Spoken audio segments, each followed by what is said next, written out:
हर रात कुछ राज आँखों से नहीं सिर्फ महसूस होता है।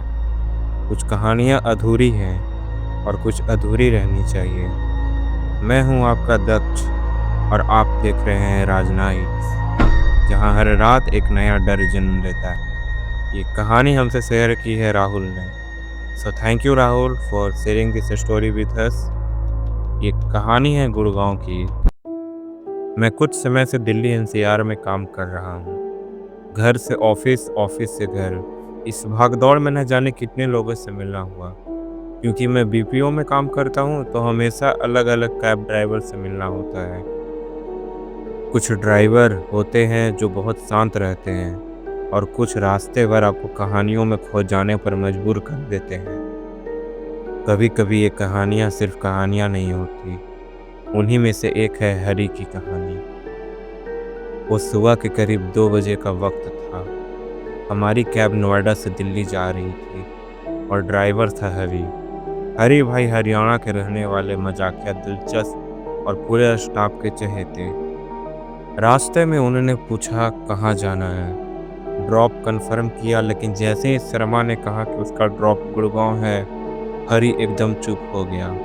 फिर बोला, पहले शर्मा को छोड़ देता हूँ, उसके बाद सबको ड्रॉप करूँगा, क्योंकि मैं वापस अकेले उस रास्ते पर नहीं जाना चाहता। ये सुनकर सब नाराज हो गए, पर जब उन्होंने कहा कि गुड़गांव महरोली रोड पर कुछ है जो मैंने अपनी आंखों से देखा है, तो सारा गुस्सा एकदम खामोशी में बदल गया।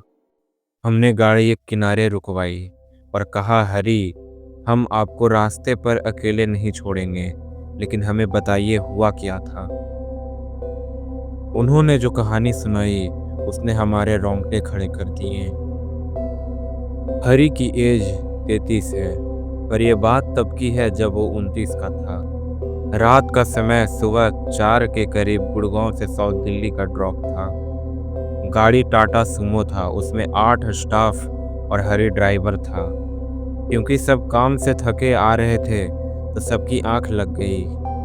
2 लोग अपने मैनेजर को कोस रहे थे। कैब में ये आम बात है। रोहित, एक शांत अकेला रहने वाला लड़का, आगे की सीट पर बैठा था और अपने हेडफोन लगा चुका था। करीब 15 मिनट बाद एक जानी पहचानी मोड़ आई। एक ऐसा इलाका जो एक्सीडेंट प्रोन कहा जाता था। वहाँ एक छोटा सा गणेश जी का मंदिर भी था, जैसे बुराई से बचने के लिए बनाया गया हो।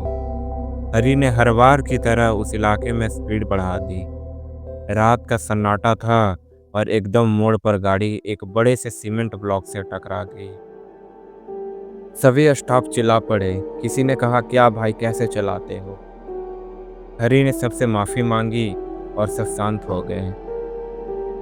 जैसे ही गाड़ी ने मोड़ पार किया, हरी और रोहित दोनों ने देखा एक औरत सड़क के किनारे हाथ हिला रही थी। कैब पूरी तरह भरी हुई थी, तो उस टाइम स्टिंग ऑपरेशन आम बात थी, तो किसी ने नहीं रोका। तभी पीछे बैठे किसी ने मजाक किया, लगता है भैया की कोई पुरानी जन्म की महबूबा है। सब हंस दिए, रोहित भी हंस पड़ा उस बात पे। गाड़ी अब उस इलाके से पार हो चुकी थी, तो हरी ने स्पीड बढ़ा ली। रोहित ने फिर से खिड़की की तरफ मुंह कर लिया, लेकिन तभी रोहित की चीख से सब चौंक गए। उसने बाईं ओर देखा था और वहाँ वही औरत गाड़ी के साथ साथ 60 की स्पीड में दौड़ रही थी। उसका फेस गाड़ी की ओर था और उसका जुबान जबड़े से बाहर सीने तक लटक रही थी। हरी ने तो गाड़ी जैसे जान बचाकर दौड़ा दी। सिर्फ 2 मिनट का वो सफ़र हमारी ज़िंदगी बदल गया। कहते हैं बहुतों ने उस रास्ते को पार किया है, लेकिन कुछ ने नहीं देखा और कुछ ने देखा भी है।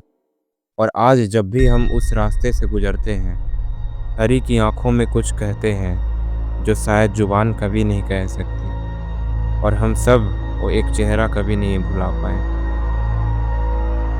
अगर आपको भी कहानियाँ पसंद हैं तो आप हमें इंस्टाग्राम पे कांटेक्ट कर सकते हैं और अपनी कहानियाँ भेज सकते हैं।